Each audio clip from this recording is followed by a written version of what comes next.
my 4 minutes, I want to pay tribute to David Mamet, who in my mind is one of the greatest proponents of freedom in the theatre. Theatre finds itself in a situation where the artistic freedoms of directors and actors are threatened by an insistence on roles being played only by actors who share a lived experience with the character they are portraying, whether that is an actor with a disability, from a different race, or a particular gender. This preference for authenticity over creativity, I believe, is spoiling what theatre should be, a world of imagination. Mamet argues the actor does not need to become the character.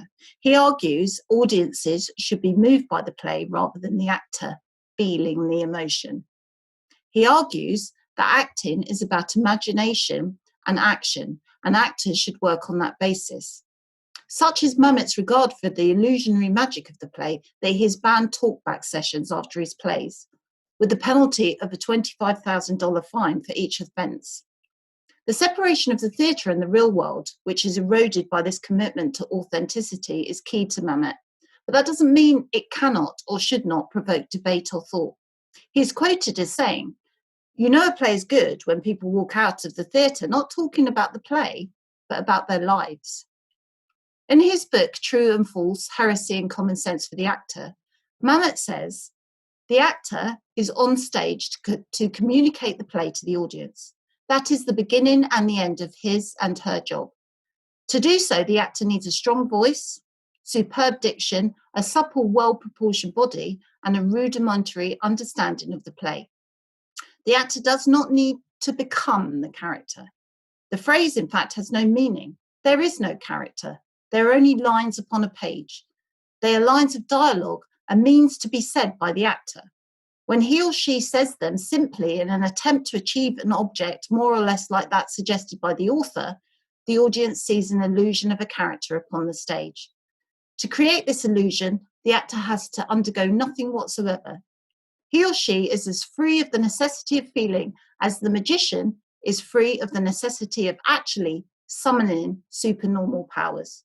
The magician creates an illusion in the mind of the audience. So does the actor.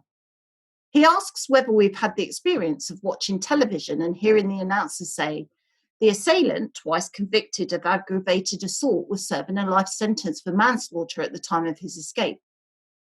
We see on screen a photo of an intense bearded man and we say to ourselves, well, of course, that man is a criminal. How could anyone fail to notice it? Every line in his face proclaims him a depraved villain. And as we so muse, the announcer continues, the photo you see depicts the heroic clergyman. And then we say, oh, I see it now. It's not that the audience are stupid, but they are suggestible. It is not the actor's job to portray. The audience will accept anything they're not given a reason to disbelieve. The audience want to be entertained and want to imagine. The script and the story gives that to the audience, and it is not the actor's job to portray the hero or villain, but the script's job. Last word from Mamet, which I really believe. Here is a bit of heresy. Our theatre is clogged with plays about important issues. Playwrights and directors harangue us with right-thinking views on many topics of the day. But these are, finally, harangues. They aren't drama, and they aren't fun to do. The audience and the actor nod in acquiescence and go to their seats or go on stage, happy to be right-thinking individuals. But it's a corruption of the theatrical exchange. The audience should go out front and you should go on stage as if to a hot date, not as if to give blood.